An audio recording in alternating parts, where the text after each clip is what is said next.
Hello నమస్తే అండి. నేను మీ లక్ష్మీ చౌదరిని. వెల్కమ్ టు మిస్టీ మధురిమలు తెలుగు ఆడియో స్టోరీస్. ఛానల్ని సపోర్ట్ చేస్తున్న అందరికీ థ్యాంక్ యూ సో మచ్. మనసా స్మరామి 91తో మీ ముందుకి వచ్చేసాను. కథలోకి వెళ్లే ముందు వీడియోకి లైక్స్ హైప్స్ చేయడం మర్చిపోకండి యార్. మీరు ఇచ్చే లైక్స్ హైప్స్ వల్ల కథ మరింత మందిలోకి రీచ్ అవుతుంది. ఇక కథలోకి వెళ్ళిపోదాం.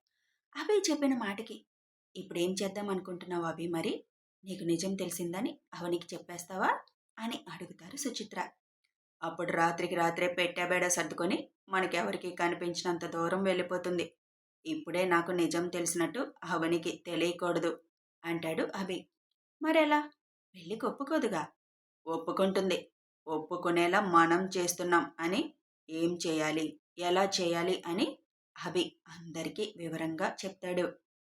చాలా బాగుంది అభి ఈ ఐడియా. ఇంక తను తప్పించుకోవడానికి అవదు అని అంటారు సుచిత్ర. అనుగారు ఆలోచిస్తుంటే, ఏమైందమ్మమ్మ, మీకు నచ్చలేదా ఈ ఐడియా అని అడుగుతాడు అభి. సూపర్గా ఉంది అభి, కానీ శంకర్ వాళ్ళకు కూడా చెప్పాలి కదా అంటారు అను. నేను రేపు అవని ఆఫీస్కి వెళ్ళాక ఇంటికి వస్తాను. వాళ్ళిద్దరితో నేను మాట్లాడతాను. మీరేం చెప్పకండి ఇప్పుడే అని అంటాడు అభి. సరే అభి, ఇంక నేను బయలుదేరుతాను. పార్వతి ఒకటి మేనేజ్ చేయలేదు. కంగారులో నీ గురించి చెప్పినా చెప్పేస్తుంది అని అంటారు అను. సరే అమ్మమ్మ, డ్రైవర్కి చెప్తాను, మిమ్మల్ని డ్రాప్ చేస్తారు. మేడం లేచాక కొద్దిగా మజ్జిగ కానీ నిమ్మరసం కానీ ఇవ్వండి. ఫుల్ తలనొప్పి ఉంటుంది. ఏం చేస్తుందో మరి, ఎలా మేనేజ్ చేస్తారో చేయండి అని నవ్వుతూ అంటాడు అభి. సరే మరి, నేను బయలుదేరుతాను అని అనుగారు లేస్తారు. అనుగారిని కారెక్కించి దింపిరమ్మని డ్రైవర్కి చెప్తాడు అభి. దీర్ఘంగా ఆలోచిస్తున్న ధనుగారిని చూసి, ఏంటమ్మా అంత ఆలోచిస్తున్నావు అని అడుగుతారు హర్ష. హర్ష, నేను ఫస్ట్ నుంచి చెప్తున్నాను, అవన్లో నాకు ఎక్కువగా నేను అనుకుంటున్న వారి పోలికలు కనిపిస్తున్నాయి అని. ఇప్పుడు అవని గురించి తెలియగానే నాకెందుకో అదే నిజమని బలంగా అనిపిస్తుంది. కానీ ఎలా తెలుసుకోవడం అని ఆలోచిస్తున్నాను అంటారు ధనుగారు. అంటే నువ్వంటుందేంటమ్మా, అవని వివేక్ రమలకి పుట్టిన బిడ్డని నీ అనుమానమా? కానీ అదెలా సాధ్యం? ఆ రోజు బిడ్డ కూడా ఉంది కదా అని అంటారు హర్ష. ఆ బిడ్డ శంకర్ బిడ్డ కాదని నమ్మకమేముంది అని అంటారు ధనుగారు. అవనిలో ఎక్కువ వాళ్ళిద్దరు పోలికలు కనిపిస్తున్నాయి. అంతేకాకుండా గుణం కూడా వాళ్ళదే వచ్చింది. ఒకసారి నిజాలేంటో తెలుసుకుంటే, ఒకవేళ మన అనుమానమే నిజమైతే అంతకన్నా సంతోషమేముంది అని అంటారు ధనుగారు. అప్పటిదాకా అంతా విన్న అభి, అంటే మీరేమంటున్నారు, వివేక్ అంకుల్ కూతురు అవని అనా అడుగుతాడు అభి. అవునభి, ఒక్కసారి రమా ఫోటో చూపించి శంకర్ని అడిగితే నిజం తెలిసిపోతుంది కదా అని అంటారు ధనుగారు.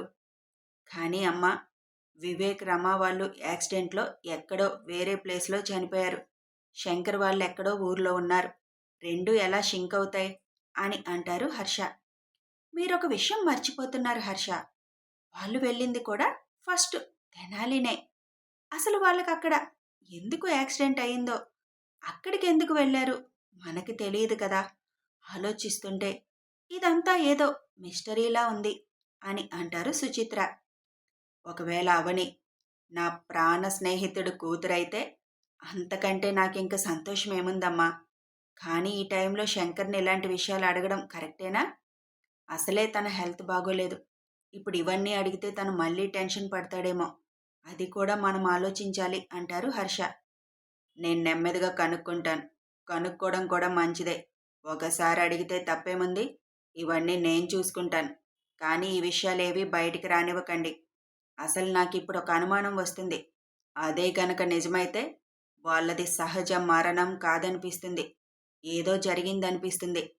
ముందు అవని వాళ్ళ కూతురని తెలిస్తే తర్వాత మిగతా విషయాలు ఆలోచిద్దాం. నేను కాసేపు పడుకుంటానమ్మా. రాత్రి నీ కోడలు చేసిన రచ్చకి నాకు నిద్ర లేదు సరిగ్గా అంటాడు అభి. ఏం చేసిందేంటి నా కోడలు అని నవ్వుతూ అడుగుతారు సుచిత్ర. ఏం చేయలేదని అడుగు. నన్ను ఆత్మని చేసింది మొత్తానికి అని నవ్వుతూ అంటాడు అభి. మాటల వరకేనా? నా మా కోడలు చేతల్లో కూడా నిన్ను ఉక్కిరిబిక్కిరి చేసిందా అని టీజింగ్గా అడుగుతారు సుచిత్ర. మా అని షై అవుతూ చిన్నగా నవ్వుకుంటూ అక్కడి నుంచి పైకి వెళ్ళిపోతాడు అభి. పైకి వెళ్తున్న తనని చూసి నవ్వుకుంటారు ముగ్గురు. అనుగారు ఇంటికి వచ్చి అవని దగ్గరికి వెళ్తారు. టైం 11 అవుతున్నా మెలకు రాలేదంటే ఎంత తాగిందో మరి అని నవ్వుకుంటూ అవని అని పిలుస్తారు. చిన్నగా మెసిలి మళ్ళీ పడుకుండిపోతుంది అవని. పడుకో పడుకో, ఎంతసేపు పడుకుంటావో అంతసేపు పడుకో, లేచాక తమరికి ఏం గుర్తుందో ఏం గుర్తులేదో తెలుస్తుంది అనుకుంటారు. నాని, అక్కేంటి ఇవాళ ఇంకా లేవలేదు, ఒంట్లో బాలేదా అని అడుగుతాడు ఆరు. బాగానే ఉంది నాన్న, రాత్రి ఫంక్షన్కి వెళ్ళింది కదా, బాగా లేట్ అయింది, అందుకే ఇప్పుడు పడుకుంది. ఓహ్ సరే, నేను వెళ్ళి ఆడుకుంటాను అని ఆరు బయటికి వెళ్ళిపోతాడు. అప్పుడే అవనికి మెలకువ వస్తుంది. తలంతా పట్టేసినట్టుండేసరికి తల పట్టుకొని, అబ్బా తలనొప్పి ఎందుకు ఇలా వస్తుంది, కళ్ళు కూడా తెరవలేకపోతున్నాను అనుకుంటూ నెమ్మదిగా కళ్ళు తెరుస్తుంది. ఎదురుగా కనిపించిన గడియారంలో టైం చూసి టక్కున లేచి కూర్చుంటుంది. ఇదేంటి ఇంతసేపు పడుకున్నాను, అసలు నేను ఇంటికి ఎప్పుడొచ్చాను అని రాత్రి జరిగింది గుర్తు చేసుకోవడానికి ప్రయత్నం చేస్తుంది. అభి అన్న మాటల తర్వాత తిట్టుకుంటూ వెళ్ళి కుర్చీలో కూర్చోవడం వరకు గుర్తుంది. తర్వాత ఏం జరిగింది గుర్తు రావట్లేదు. అసలు నేను ఇంటికి ఎప్పుడొచ్చాను, ఎలా వచ్చాను అని ఆలోచిస్తుంది. తల ఒకటి బాగా నొప్పిగా ఉండడంతో, మా బాగా తలనొప్పిగా ఉంది, వేడి వేడిగా కాఫీ ఎక్కువ స్ట్రాంగ్గా కలిపి ఇవ్వవా అని కేకేస్తుంది. ఇప్పుడు తాగాల్సింది కాఫీ కాదు, నిమ్మరసం అని చెప్పి అవని ముందు గ్లాస్ పెడతారు అనుగారు. తలనొప్పిగా ఉందంటే నిమ్మరసం ఇస్తావేంటి ముసలి అని అడుగుతుంది అవని. బాటిల్ మందు తాగితే తలనొప్పి రాక ఏమొస్తుంది, అది దిగాలంటే ముందు నిమ్మరసం తాగు అని అంటారు అనుగారు అన్న మాటకి షాక్తో చూస్తూ, ఏంటి బాటిల్ మందు తాగానా, కలగన్నావా ఏంటి అని అడుగుతుంది చిరుకోపంగా. నువ్వు మత్తులో నుంచి బయటకొచ్చి అసలు ఇక్కడికి ఎలా వచ్చావో ఆలోచిస్తే అప్పుడు తెలుస్తుంది నేను కలగన్నానా నువ్వు కలగంటున్నావా అని అంటారు అనుగారు చెప్పింది విని ఆలోచిస్తూ, రాత్రి కుర్చీలో కూర్చొని వాటర్ అనుకొని తాగింది మందు అని అర్థమై, అంటే నేను తాగింది మందా అని షాకింగ్గా అడుగుతుంది అవని. మరదే కదా చెప్తున్నాను అని అంటారు నేనది వాటర్ అనుకొని తాగాను అని ఏడుపు మొహం పెడుతుంది. ఏదో ఒకటని, తాగేయడం అయితే తాగేవు కదా, ముందు నిమ్మరసం తాగు, నొప్పి తగ్గుతుంది అని అంటారు తలనొప్పి భరించలేక ఆ గ్లాస్ తీసుకొని గడగడ తాగేస్తుంది. తల పట్టుకొని, అయినా కూడా ఇంత నొప్పి వస్తుంది ఎందుకు అని ఆలోచిస్తూ అసలు తాగాకేం జరిగింది అని ఆలోచించడం మొదలు పెడుతుంది. ఎంత ఆలోచించినా ఏమీ గుర్తుకు రాకపోయేసరికి, నాని నేను ఇంటికి ఎలా వచ్చాను అని అడుగుతుంది అవని. నీ బాస్ మోసుకొచ్చి ఇక్కడ పడుకోబెట్టి వెళ్ళాడు. ఏంటి, సార్ వచ్చారా, నన్ను మోసుకొచ్చారా, ఏమన్నా మాట్లాడారా, నేనేమన్నా గొడవ చేశానా, అసలు నాకేమీ గుర్తు రావట్లేదేంటి అని అడుగుతుంది టెన్షన్గా. మీ వాచ్మెన్ చెప్పాడంట నువ్వు తాగావని, అందరూ చూస్తే బాగోదని నిన్ను తీసుకొచ్చి ఇంట్లో దింపేసి వెళ్ళారు, అంతేనా, ఇంకా నేనేమైనా మాట్లాడానా, లేకపోతే మీరు అతనితో ఏమైనా మాట్లాడారా అని మెడవైపు చూసుకుంటుంది. ఎక్కడ తాగిన మత్తులో చైన్ బయటకు వచ్చిందా అని భయం. అది లోపలికి ఉండేసరికి, నాన్నను ఆరుని చూశారా అని డౌట్గా అడుగుతుంది. ఆరు మీ నాన్న దగ్గర పడుకున్నాడు, చూడలేదు. మీ నాన్నను చూశాడు. చూశారా, అయినా నాన్న ఇప్పుడు బాగానే ఉన్నారు కదా, అంతా తెలియదులే అనుకొని ఏమన్నా అడిగారా మిమ్మల్ని అని అడుగుతుంది. అంత ఛాన్స్ నువ్వెక్కడిచ్చావు, నేనేం చేశాను అని అడుగుతుంది ఏమీ గుర్తుకు రాక. కారులో రచ్చ రచ్చ చేశావంట, ఏం చేశావో చెప్పలేదు గాని 2 చేతులతో నిన్ను మోసుకొచ్చి మాత్రం ఇక్కడ పడుకోబెట్టి వెళ్ళాడు. అవును, ఆ అబ్బాయి అంత నచ్చాడా, బొగ్గులు కొరికేశావు అని అడుగుతారు అనుగారు నవ్వుతూ. ఏంటి అని 2 కళ్ళు పెద్దవి చేసుకొని షాక్గా చూస్తూ, నేను కొరికానా? అలా అని ఆయన చెప్పారా? అని అంటుంది అవని. ఆ అబ్బాయి చెప్పేదేంటి? నిన్నెత్తుకొని లోపలికి తీసుకెళ్తుంటే అబ్బాయి మెడ చుట్టూ చేతులేసి నువ్వు కొరకడం నేను చూశాను అని అనుగారు సీరియస్‌గా చెప్తారు. అవని 2 చేతులు నోటి మీద వేసుకొని నేను కొరికానా? నువ్వు చూసావా? ఇంకేం చేశాను నాని? అని ఏడుపు మొహం పెట్టుకొని అడుగుతుంది. ఏం చేయడమేంటి? రూమ్‌లో పడుకోబెడితే నీ మీదకి లాక్కుంటున్నావు అబ్బాయిని. పాపం పిల్లోడు. తప్పించుకోవడానికి ఎంత కష్టపడ్డాడు. పట్టుకొని వదిలితే కదా నువ్వు. నిజం చెప్పు నాని. నేనిదంతా చేశానా? అని అడుగుతుంది అవని. కావాలంటే మీ అమ్మ కూడా ఇక్కడే ఉందిగా. అడుగు. నువ్వేం చేసావో చెబుతుంది. అసలు అబ్బాయిని వెళ్ళనిచ్చావా? ఇక్కడే ఉండి పొమ్మని గోల గోల చేశావు. ఎవరో ఫేక్ పాపంటూ ఆ అమ్మాయిని నమ్మొద్దంటూ రచ్చ రచ్చ చేశావు. ఆ అబ్బాయి కాబట్టి అంత ఓర్పుగా ఉన్నాడు. ఇంకో మగాడైతే నువ్వు చేసిన పనికి కంట్రోల్ తప్పి ఏం చేసేవాడో అని అంటారు అనుగారు. నేను నమ్మను. నువ్విదంతా కావాలని చెప్తున్నావు. నేనలా అస్సలు చెయ్యను అని అంటుంది అవని. అసలు వీడియో తీద్దాం అనుకున్నాను. కానీ అబ్బాయి వద్దన్నాడు. అందుకే ఆగాను. నీలాంటి దానికి అలాగే తీసి చూపించాలి. నిజాలు చెప్తే నమ్మవు కదా అని అంటారు అనుగారు. అప్పటికే పార్వతి గారు ముసిముసిగా నవ్వుకుంటూ ఉంటారు. అమ్మా, నాని చెప్తుందంతా నిజమా? నేనలా చేశానా? అని అడుగుతుంది అవని. అవునవని, ఆ అబ్బాయినసలు వదలలేదు నువ్వు. పైగా ఏదేదో అన్నావు. నాకు నువ్వంటే ఇష్టం, చాలా ఇష్టం అని కూడా అన్నావు అని చెబుతారు పార్వతి. ఏంటి?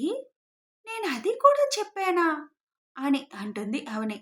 అంటే నీకు ఆ అబ్బాయి అంటే నిజంగానే ఇష్టమా? అని సంతోషంగా అడుగుతారు పార్వతి.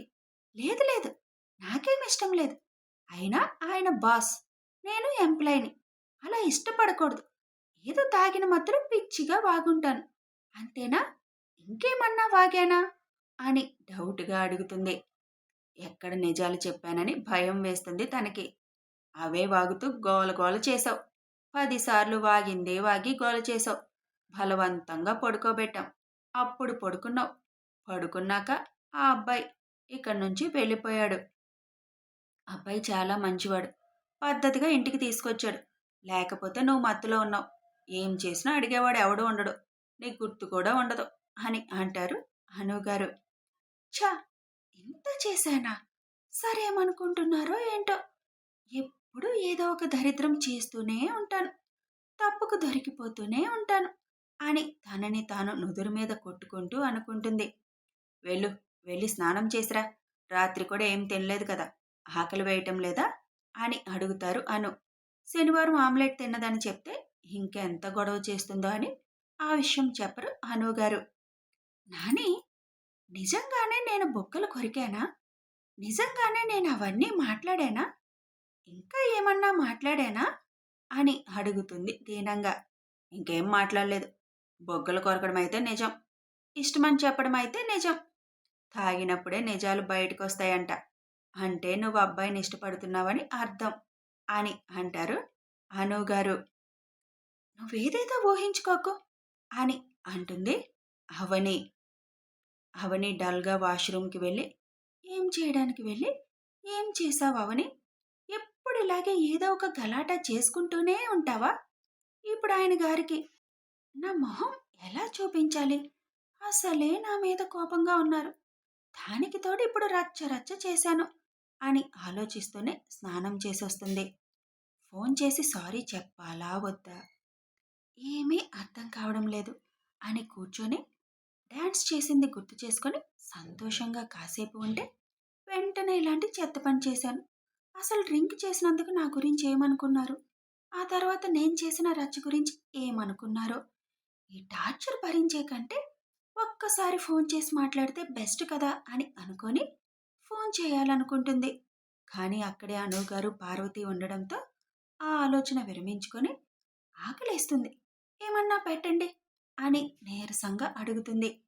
అయినా ఒక గుక్కెడు తాగాక డ్రింకులో తేడా తెలియలేదా నీకు అని అడుగుతారు అను. కొంచెం మంటగా అనిపించింది నాని, అంతే. ఏంటో దాహం వేసి తాగేశా. పార్వతి గారు నవ్వుకుంటూ వెళ్ళి అన్నం పెట్టుకొని తీసుకొస్తారు. అవని, నువ్వు మా దగ్గర ఏమైనా దాస్తున్నావా అని అడుగుతారు అను. ఏమైంది నాని?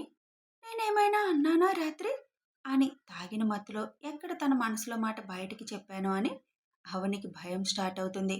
ఆహా, అదేం లేదు. ఆ అబ్బాయి అంటే ఇష్టమని 1కి 10 సార్లు అన్నావు. ఒకవేళ అబ్బాయిని ఏమైనా ప్రేమిస్తున్నావా అని అడుగుతారు అనుగారు. ఒకవేళ అదే నిజమైతే నువ్వు గతం మర్చిపోయి భవిష్యత్తు వైపు అడుగులు వేస్తున్నావని మాకు కూడా సంతోషమే. కాకపోతే ఆ అబ్బాయికి నిజం చెప్పాలి కదా. నువ్వెవరు అన్నది, నీ జీవితంలో ఏం జరిగిందన్నది అని అంటారు అను. ఆగు నాని, అసలు ఇదంతా ఎందుకు మాట్లాడుతున్నావు? నేను ఆయన్ని ఇష్టపడట్లేదు. ఒక బాస్గా ఇష్టపడుతున్నాను అంతే. అదే చెప్పుంటాను. నువ్వేదేదో ఊహించుకోకు అని అంటుంది అవని. నువ్వు స్పృహలో ఉంటే నోటి నుంచి ఎందుకు నిజాలొస్తాయి? ఆ వాచ్మెన్కి చేతులెత్తి దండం పెట్టుకోవాలి. అక్కడ బాటిల్ పెట్టినందుకు. లేకపోతే మాకీ నిజాలు తెలిసేవి కాదు అని అనుకుంటారు అను. అవని భోజనం చేసి ఫోన్ చెయ్యాలా వద్దా, చేస్తే ఏమంటారో అని కాసేపు ఆలోచించి, వద్దులే, ఫోన్ చేసే కన్నా రేపు ఆఫీస్లో డైరెక్ట్గా సారీ చెప్తా, అదే మంచిది అనుకుంటుంది. అప్పుడే అనుగారి ఫోన్ మోగుతూ ఉంటుంది. అనుగారు ఫోన్ చూడగానే అది అభి నుంచి అవడంతో బాల్కనీలోకి వెళ్ళి ఫోన్ లిఫ్ట్ చేసి, హలో అభి అనగానే, లేచిందా అమ్మమ్మ అది అని అడుగుతాడు అభి. ఇప్పుడే లేచింది అభి. లేచిన దగ్గర నుంచి ఏమేం జరిగిందో మొత్తం చిన్నగా చెప్తారు అనుగారు. అభి చిన్నగా నవ్వుకుంటూ, మీరు మామూలు వాళ్ళు కాదమ్మమ్మ. దాన్ని మామూలుగా ఆడుకోవట్లేదుగా. అయినా దానికి అలాగే జరగాలి. మళ్ళీ మొదలెట్టిందిగా ఇష్టం లేదని. రేపు చెప్తా ఆఫీస్లో దాని పని అని అంటూ, తలనొప్పి తగ్గిందా అని అడుగుతాడు అభి. ఇంకా కొంచెం ఉన్నట్టుంది. ఆకలేస్తుందని అన్నం తింటుంది. అభి, నీకొకటి చెప్పడం మర్చిపోయాను. పొరపాటును కూడా అది నిన్న ఆమ్లెట్ తిన్నట్లు చెప్పకు. శనివారం ఆమ్లెట్ తిన్నాను అని అంటే అస్సలు భరించలేదు అని అంటారు అను. అలాగే, నేనేం చెప్పనులే. అసలు ఆ టాపిక్ దాని దగ్గర ఎత్తకూడదు ఇప్పుడు. మా పెళ్ళయ్యాక సరదాగా దాని ముందు చెప్తాను అని నవ్వుతూ అంటాడు అభి. సరే, ఇంతింత గుడ్లేసుకొని అనుమానంగా నా వైపే చూస్తుంది. తర్వాత మాట్లాడతాను అని ఫోన్ కట్ చేస్తారు అను. లోపలికి వచ్చిన అను గారు, ఏంటే అంత గుడ్లేసుకొని చూస్తున్నావు అని అడుగుతారు. ఎవరితో ఇంతసేపు మాట్లాడుతున్నావు? పైగా నా వైపు చూస్తూ మాట్లాడుతున్నావు అని అనుమానంగా అడుగుతుంది అవని. ఇంకెవరు, నా ఫ్రెండ్ చేశాడు ఫోన్. ఆ అబ్బాయి గర్ల్ ఫ్రెండ్ గురించి చెబుతున్నాడు. నేను కూడా మా ఇంట్లో కూడా ఉందిలే ఒక మొండి ఘటం, అలాగే మాట్లాడుతూ ఉంటుంది అని చెప్తున్నాను అని అంటారు అను. అవును, మర్చిపోయాను. రాత్రి నువ్వు ఒక పాటకి డ్యాన్స్ కూడా చేసావు తెలుసా? అదే తమన్నా పాట ఉంది కదా, గేరా గేరా తిరుగుతుంది బుర్ర అని. ఎంత సౌండ్ పెట్టుకొని ఆ పాటకి డ్యాన్స్ చేసావు. చీరంతా లొంగేలా ఎత్తి పెట్టి మరీ చేసావు అని చెబుతారు. ఏంటి, నిజమా? అప్పుడు అభయ్ సార్ కూడా ఉన్నారా అని ఏడుపు మొహం పెట్టి అడుగుతుంది అవని. ఆరు నిద్రపోయాడు గాని అందరం ఉన్నాం. మా అందరినీ కూడా ఊపేశావు కదా స్టెప్స్తో అని అంటారు అను. అంటే నాన్న కూడా చూశారా అని నెత్తి మీద 2 చేతులు పెట్టుకొని షాక్గా అడుగుతుంది అవని. కథ కొనసాగుతుంది. పాపం కదా, అవనిని ఎంత ఆడుకుంటున్నారు అను గారు. మరి ఇప్పుడు బామ్మ మనవడు కలిసి అవనితో ఎలాంటి గేమ్ ఆడతారో తెలియాలి అంటే కథని ఫాలో అయిపోండి. వీడియో నచ్చితే లైక్ చేయండి, షేర్ చేయండి, కామెంట్స్ రూపంలో మీ అభిప్రాయాలు తెలపండి, సబ్స్క్రైబ్ చేసుకోండి.